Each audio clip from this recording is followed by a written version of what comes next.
ਬਹੁਤ ਹੀ ਸਤਿਕਾਰਯੋਗ ਗੁਰੂ ਰੂਪ ਗੁਰੂ ਸਾਰੇ ਖਾਲਸਾ ਜੀਓ। ਵਾਹਿਗੁਰੂ ਜੀ ਕਾ ਖਾਲਸਾ, ਵਾਹਿਗੁਰੂ ਜੀ ਕੀ ਫਤਿਹ। ਅਕਸਰ ਅਸੀਂ ਜਦੋਂ ਸ਼ੇਰੇ ਪੰਜਾਬ ਮਹਾਰਾਜਾ ਰਣਜੀਤ ਸਿੰਘ ਦੇ ਰਾਜ ਦੀ ਗੱਲ ਕਰਦੇ ਹਾਂ ਤਾਂ ਸਾਡੀ ਮਾਨਸਿਕਤਾ ਦੇ ਵਿੱਚ ਇੱਕ ਗੱਲ ਬੈਠੀ ਹੋਈ ਹੈ ਕਿ ਜਿਹੜੇ ਹਵਾਲੇ ਸ਼ਾਇਦ ਗੈਰ ਸਿੱਖਾਂ ਦੇ ਵੱਲੋਂ ਦਿੱਤੇ ਜਾਂਦੇ ਨੇ ਉਹਨਾਂ ਦੇ ਅੰਦਰ ਸ਼ਾਇਦ ਕੋਈ ਜ਼ਿਆਦਾ ਅਸਲੀਅਤ ਹੈ, ਜਦੋਂ ਕਿ ਇੰਜ ਨਹੀਂ ਹੈ। ਕਿਉਂਕਿ ਸ਼ੇਰੇ ਪੰਜਾਬ ਮਹਾਰਾਜਾ ਰਣਜੀਤ ਸਿੰਘ ਦੇ ਬਾਰੇ ਜੋ ਕੁਝ ਸਿੱਖ ਤਾਰੀਖਦਾਨਾਂ ਨੇ ਲਿਖਿਆ ਹੈ ਉਹ ਗੈਰ ਸਿੱਖਾਂ ਦੇ ਨਾਲੋਂ ਬਹੁਤ ਹੱਦ ਤੱਕ ਸਹੀ ਹੈ।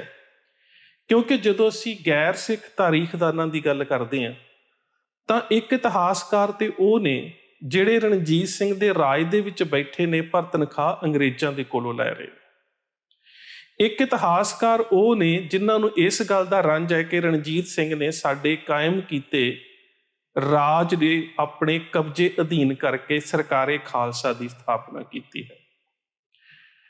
ਤੇ ਤੀਸਰੇ ਉਹ ਲੋਕ ਨੇ ਜਿਹੜੇ ਰਣਜੀਤ ਸਿੰਘ ਦੇ ਰਾਜ ਦੇ ਉੱਪਰ ਅੱਖ ਰੱਖੀ ਬੈਠੇ ਨੇ ਕਿ ਜਿਸ ਤਰ੍ਹਾਂ ਦੇ ਨਾਲ ਈਸਟ ਇੰਡੀਆ ਕੰਪਨੀ ਦੇ ਰਾਹੀਂ ਸਾਰੇ ਹਿੰਦੁਸਤਾਨ ਨੂੰ ਆਪਣੇ ਅਧੀਨ ਕਰ ਲਿਆ ਹੈ, ਸ਼ੇਰੇ ਪੰਜਾਬ ਮਹਾਰਾਜਾ ਰਣਜੀਤ ਸਿੰਘ ਦਾ ਰਾਜ ਸਾਡੇ ਅਧੀਨ ਕਿਉਂ ਨਹੀਂ?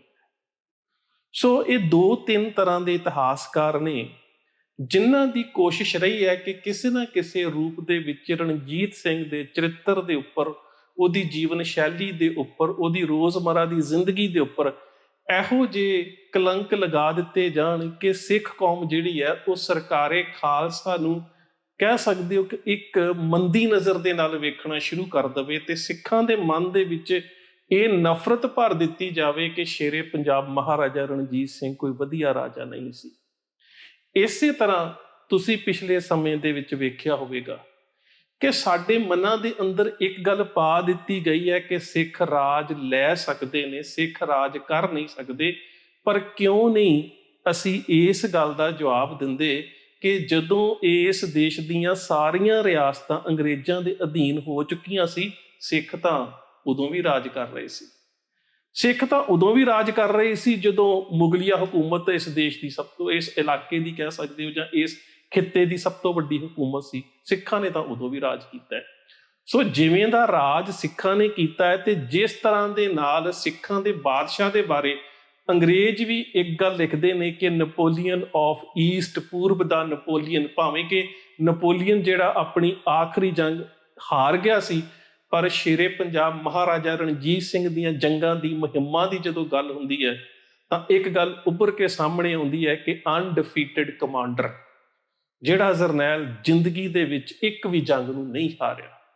ਸੋ ਸਾਨੂੰ ਮਾਣ ਦੇ ਨਾਲ ਸ਼ੇਰੇ ਪੰਜਾਬ ਮਹਾਰਾਜਾ ਰਣਜੀਤ ਸਿੰਘ ਦੇ ਗੱਲ ਕਰਨ ਦੀ ਲੋੜ ਹੈ, ਜ਼ਰੂਰਤ ਹੈ, ਕਿਉਂਕਿ ਉਹ ਰਾਜ ਹੈ ਜਿਸ ਨੂੰ ਸਾਡੇ ਵਡੇਰਿਆਂ ਨੇ ਮਾਣਿਆ ਹੈ। ਰਣਜੀਤ ਸਿੰਘ ਦੇ ਵਿੱਚ ਕਮੀਆਂ ਕੱਢਣ ਵਾਲੇ ਉਹਦੀ ਜ਼ਿੰਦਗੀ ਦੇ ਜਿਹੜੇ ਤੱਥ ਨੇ ਉਹਨਾਂ ਨੂੰ ਛੁਪਾਉਣ ਦਾ ਯਤਨ ਕਰਦੇ ਨੇ। ਮੈਂ ਛੋਟੀ ਜਿਹੀ ਗੱਲ ਅੱਜ ਇੱਕ ਤੁਹਾਡੇ ਨਾਲ ਸਾਂਝੀ ਕਰਾਂਗਾ। ਜਦੋਂ ਰਣਜੀਤ ਸਿੰਘ ਅੰਮ੍ਰਿਤਸਰ ਨੂੰ ਆਪਣੇ ਰਾਜ ਦੇ ਅਧੀਨ ਲੈ ਕੇ ਆਉਂਦਾ, ਹੁਣ ਤੁਸੀਂ ਇਸ ਗੱਲ ਤੋਂ ਅੰਦਾਜ਼ਾ ਲਾ ਲਿਓ ਕਿ ਰਣਜੀਤ ਸਿੰਘ ਕਿਵੇਂ ਦਾ ਸਿੱਖ ਹੈ। ਸਭ ਤੋਂ ਪਹਿਲਾਂ ਤਾਂ ਗੱਲ ਲਾਹੌਰ ਤੋਂ ਸ਼ੁਰੂ ਕਰਨੀ ਪਵੇਗੀ, ਕਿਉਂਕਿ ਲਾਹੌਰ ਜਿਹੜਾ ਹੈ ਉਸ ਵੇਲੇ ਬੇਸ਼ੱਕ ਸਿੱਖ ਸਰਦਾਰਾਂ ਦੇ ਅਧੀਨ ਸੀ, ਪਰ ਸਿੱਖ ਸਰਦਾਰਾਂ ਦੀ ਆਪਸੀ ਜਿਹੜੀ ਕਹਿ ਸਕਦੇ ਹੋ ਕਿ ਰੋਜ਼ ਦੀ ਘਰੇਲੂ ਜੰਗ ਸੀ, ਉਹਦੇ ਤੋਂ ਲਾਹੌਰ ਦੀ ਆਮ ਪ੍ਰਜਾ ਬਹੁਤ ਦੁਖੀ ਸੀ। ਸੋ ਲਾਹੌਰ ਦੇ ਉੱਪਰ ਕਬਜ਼ਾ ਕਰਨਾ ਬੇਸ਼ੱਕ ਰਣਜੀਤ ਸਿੰਘ ਚਾਹੁੰਦਾ ਸੀ, ਪਰ ਉਹ ਬਿਨਾਂ ਖੂਨ ਖਰਾਬੇ ਤੋਂ ਕਬਜ਼ਾ ਹੀ ਇਸ ਕਰਕੇ ਹੋਇਆ ਕਿ ਲਾਹੌਰ ਦੇ ਵਸਨੀਕਾਂ ਨੇ ਵੀ ਰਣਜੀਤ ਸਿੰਘ ਦਾ ਜਿਹੜਾ ਸੀ ਸਵਾਗਤ ਕੀਤਾ। ਲਾਹੌਰ ਦੇ ਉੱਪਰ ਜਦੋਂ ਰਣਜੀਤ ਸਿੰਘ ਨੇ ਕਬਜ਼ਾ ਕੀਤਾ ਤਾਂ ਲਾਹੌਰ ਦੇ ਇਸ ਕਬਜ਼ਾ ਕਰਨ ਤੋਂ ਬਾਅਦ ਰਣਜੀਤ ਸਿੰਘ ਦਾ ਸਭ ਤੋਂ ਵੱਧ ਜਿਹੜਾ ਕਹਿ ਸਕਦੇ ਹੋ ਕਿਸੇ ਨੇ ਵਿਰੋਧ ਕੀਤਾ ਜਾਂ ਰਣਜੀਤ ਸਿੰਘ ਦੇ ਬਾਰੇ ਸਭ ਤੋਂ ਵੱਧ ਜੇ ਕਿਸੇ ਉੱਥੋਂ ਦੇ ਨਜ਼ਦੀਕੀ ਫੌਜਦਾਰ ਜਾਂ ਕਿਸੇ ਜਰਨੈਲ ਨੇ ਆਪਣੇ ਮਨ ਦੇ ਵਿੱਚ ਈਰਖਾ ਰੱਖੀ ਤਾਂ ਉਹ ਸੀ ਕਸੂਰ ਦਾ ਨਵਾਬ ਨਿਜ਼ਾਮੂਦੀਨ। ਹੁਣ ਨਿਜ਼ਾਮੂਦੀਨ ਨੂੰ ਜਦੋਂ ਇਹ ਪਤਾ ਲੱਗਾ ਕਿ ਲਾਹੌਰ ਦੇ ਉੱਪਰ ਤਾਂ ਸ਼ੇਰੇ ਪੰਜਾਬ ਮਹਾਰਾਜਾ ਰਣਜੀਤ ਸਿੰਘ ਕਾਬਜ ਹੋ ਚੁੱਕਾ ਹੈ ਤੇ ਸਿੱਖਾਂ ਦੇ ਵਿੱਚ ਕਿਤੇ ਨਾ ਕਿਤੇ ਉਦੋਂ ਆਪਸੀ ਫੁੱਟ ਵੀ ਸੀ, ਸੋ ਉਸ ਵੇਲੇ ਇਸ ਨੇ ਗੁਲਾਬ ਸਿੰਘ ਭੰਗੀ ਦੇ ਨਾਲ ਹੱਥ ਮਿਲਾਇਆ ਗੁਲਾਬ ਸਿੰਘ ਭੰਗੀ ਨੇ ਅੱਗੋਂ ਸਾਹਿਬ ਸਿੰਘ ਭੰਗੀ ਜਿਹੜਾ ਉਸ ਵੇਲੇ ਗੁਜਰਾਤ ਸੀ, ਉਸ ਤੋਂ ਇਲਾਵਾ ਸਰਦਾਰ ਜੋਧ ਸਿੰਘ ਵਜ਼ੀਰਾਬਾਦ ਤੇ ਸਰਦਾਰ ਜੱਸਾ ਸਿੰਘ ਦਾ ਬੇਟਾ ਜੋਧ ਸਿੰਘ ਰਾਮਗੜੀਆ, ਇਹਨਾਂ ਸਾਰਿਆਂ ਨੂੰ ਅੰਮ੍ਰਿਤਸਰ ਇਕੱਠੇ ਕੀਤਾ ਤੇ ਕਿਹਾ ਕਿ ਅਸੀਂ ਸਾਰੇ ਇਕੱਠੇ ਹੋ ਕੇ ਲਾਹੌਰ ਨੂੰ ਫਤਿਹ ਕਰਕੇ ਰਣਜੀਤ ਸਿੰਘ ਨੂੰ ਉੱਥੋਂ ਬਾਹਰ ਕੱਢ ਦਈਏ। ਰਣਜੀਤ ਸਿੰਘ ਨੂੰ ਜਦੋਂ ਇਹ ਪਤਾ ਲੱਗਾ ਕਿ ਇਹ ਸਾਰੀਆਂ ਇਕੱਠੀਆਂ ਫੌਜਾਂ, ਜਾਂ ਕਹਿ ਸਕਦੇ ਹੋ ਕਿ ਸੰਯੁਕਤ ਫੌਜਾਂ ਜਿਹੜੀਆਂ 3-4 ਸਰਦਾਰਾਂ ਦੀਆਂ ਨੇ, ਉਹ ਲਾਹੌਰ ਵੱਲ ਆਈਆਂ ਨੇ, ਤਾਂ ਰਣਜੀਤ ਸਿੰਘ ਨੇ ਵੀ ਆਪਣੀ ਫੌਜ ਨੂੰ ਲੈ ਕੇ ਲਾਹੌਰ ਤੋਂ ਬਾਹਰ ਜਿਹੜੇ ਸੀਗੇ ਉਹ ਤੰਬੂ ਲਾ ਲਏ। ਰਣਜੀਤ ਸਿੰਘ ਦੀ ਵੈਸੇ ਜੇਕਰ ਤੁਸੀਂ ਮੈਦਾਨੇ ਜੰਗ ਦੇ ਵਿੱਚ ਉਸਦੀ ਯੁੱਧ ਨੀਤੀ ਵੇਖੋ ਤਾਂ ਰਣਜੀਤ ਸਿੰਘ ਹਮੇਸ਼ਾ ਹਮਲਾ ਕਰਨ ਦੇ ਵਿੱਚ ਪਹਿਲਾ ਪੱਖ ਚੁਣਦਾ ਹੈ, ਕਿ ਉਹ ਹਮੇਸ਼ਾ ਹਮਲਾ ਕਰਨ ਦੇ ਵਿੱਚ ਪਹਿਲ ਕਰਦਾ ਹੈ। ਪਰ ਇਸ ਜੰਗ ਦੇ ਵਿੱਚ ਰਣਜੀਤ ਸਿੰਘ ਨੂੰ ਇਹ ਪਤਾ ਸੀ ਕਿ ਸਾਹਮਣੇ ਮੇਰੇ ਭੰਗੀ ਮਿਸਲ ਦੇ ਸਰਦਾਰ ਨੇ, ਔਰ ਉਹ ਸਰਦਾਰ ਨੇ ਜਿਨ੍ਹਾਂ ਨੇ ਅਹਿਮਦ ਸ਼ਾਹ ਅਬਦਾਲੀ ਦੀਆਂ ਜੰਗਾਂ ਦੇ ਵਿੱਚ, ਜਿਨ੍ਹਾਂ ਦੇ ਵਡੇਰਿਆਂ ਨੇ ਬਹੁਤ ਵੱਡੀ ਭੂਮਿਕਾ ਉਸ ਦੇ ਵਡੇਰਿਆਂ ਦੇ ਨਾਲ ਮਿਲ ਕੇ ਨਿਭਾਈ ਹੈ। ਇਸ ਕਰਕੇ ਰਣਜੀਤ ਸਿੰਘ ਨੇ ਹਮਲਾ ਨਹੀਂ ਕੀਤਾ। ਰਣਜੀਤ ਸਿੰਘ ਨੂੰ ਇਹ ਵੀ ਪਤਾ ਸੀ ਕਿ ਉਹਦੀਆਂ ਫੌਜਾਂ ਦਾ ਪੱਖ ਮਜ਼ਬੂਤ ਹੈ, ਉਹ ਹਮਲਾ ਕਰਨਗੇ ਨਹੀਂ। ਸੋ ਰਣਜੀਤ ਸਿੰਘ ਨੇ ਲੰਬਾ ਸਮਾਂ ਪਿੰਡ ਭਸੀਨ ਲਾਹੌਰ ਦੇ ਬਾਹਰ ਉਹਨਾਂ ਨੂੰ ਲਮਕਾ ਕੇ ਰੱਖਿਆ। ਅਖੀਰ ਕੁਝ ਦਿਨਾਂ ਬਾਅਦ ਜਦੋਂ ਫੌਜਾਂ ਇਸੇ ਤਰ੍ਹਾਂ ਕਹਿ ਸਕਦੇ ਹੋ ਕਿ ਦੋਵੇਂ ਪਾਸੇ ਡਟੀਆਂ ਰਹੀਆਂ, ਤਾਂ ਇੱਕ ਦਿਨ ਗੁਲਾਬ ਸਿੰਘ ਭੰਗੀ ਦੀ ਸ਼ਰਾਬ ਪੀਣ ਦੇ ਨਾਲ ਮੌਤ ਹੋ ਗਈ। ਹੁਣ ਨਿਜ਼ਾਮੂਦੀਨ ਕਸੂਰ ਵਾਲੇ ਦੇ ਨਾਲ ਜਿਹੜਾ ਗੁਲਾਬ ਸਿੰਘ ਭੰਗੀ ਹੈ, ਇਹ ਮੋਢੀ ਸੀਗਾ ਜਿਹੜੇ ਖਾਸ ਕਰਕੇ ਰਣਜੀਤ ਸਿੰਘ ਦੇ ਕੋਲੋਂ ਲਾਹੌਰ ਦਾ ਰਾਜ ਖੋਹਣਾ ਚਾਹੁੰਦੇ ਸੀ। ਗੁਲਾਬ ਸਿੰਘ ਭੰਗੀ ਦੀ ਮੌਤ ਤੋਂ ਬਾਅਦ ਜਿਹੜੇ ਬਾਕੀ ਉਸਦੇ ਸਾਥੀ ਸੀ, ਜਿਨ੍ਹਾਂ ਵਿੱਚ ਸਾਹਿਬ ਸਿੰਘ ਸੀ, ਜੋਧ ਸਿੰਘ ਸੀ, ਜਾਂ ਨਿਜ਼ਾਮੂਦੀਨ ਵੀ ਮੰਨ ਲਿਆ ਜਾਏ, ਤਾਂ ਇਹਨਾਂ ਸਾਰਿਆਂ ਦਾ ਇੱਕ ਤਰ੍ਹਾਂ ਦੇ ਨਾਲ ਹੌਸਲਾ ਜਿਹੜਾ ਸੀ ਉਹ ਟੁੱਟ ਗਿਆ ਤੇ ਇਹ ਵਾਪਸ ਆ ਗਏ ਲਾਹੌਰ ਰਣਜੀਤ ਸਿੰਘ ਦੇ ਕੋਲ ਹੀ ਲਿਆ।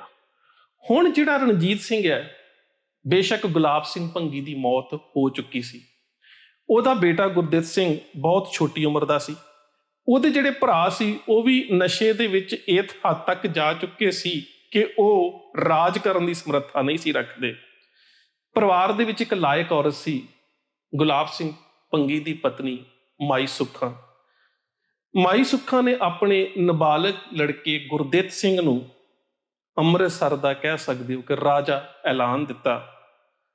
ਪਰ ਰਣਜੀਤ ਸਿੰਘ ਨੇ ਬਾਰ-ਬਾਰ ਵੱਖ-ਵੱਖ ਕਾਸਿਦਾਂ ਦੇ ਰਾਹੀਂ, ਏਲਚੀਆਂ ਦੇ ਰਾਹੀਂ, ਦੂਤਾਂ ਦੇ ਰਾਹੀਂ, ਸਿੱਖ ਸਰਦਾਰਾਂ ਦੇ ਰਾਹੀਂ ਇਹੀ ਕੋਸ਼ਿਸ਼ ਜਾਰੀ ਰੱਖੀ ਕਿ ਮੈਂ ਅੰਮ੍ਰਿਤਸਰ ਦੇ ਉੱਪਰ ਹਮਲਾਵਰ ਹੋ ਕੇ ਨਹੀਂ ਆਉਣਾ ਚਾਹੁੰਦਾ, ਮੈਂ ਅੰਮ੍ਰਿਤਸਰ ਦੇ ਉੱਪਰ ਹਮਲਾ ਨਹੀਂ ਕਰਨਾ ਚਾਹੁੰਦਾ, ਤੁਸੀਂ ਆਪ ਹੀ ਸਿੱਖ ਰਾਜ ਦਾ ਹਿੱਸਾ ਬਣ ਜਾਓ। ਕਿਉਂਕਿ ਰਣਜੀਤ ਸਿੰਘ, ਤੁਸੀਂ ਇੱਥੋਂ ਦੀ ਸਮਝਦਾਰੀ ਜਿਹੜੀ ਵੇਖ ਸਕਦੇ ਹੋ ਕਿ ਰਣਜੀਤ ਸਿੰਘ ਚਾਹੁੰਦਾ ਹੈ ਕਿ ਅੰਮ੍ਰਿਤਸਰ ਜਿਹੜਾ ਗੁਰੂ ਸਾਹਿਬ ਦੀ ਚਰਨ ਛੋਹ ਦੀ ਪਵਿੱਤਰ ਧਰਤੀ ਹੈ, ਉਹ ਮੇਰੇ ਰਾਜ ਦਾ ਹਿੱਸਾ ਹੋਵੇ, ਪਰ ਮੈਂ ਖੂਨ ਵਹਾ ਕੇ ਨਹੀਂ ਲੈਣਾ।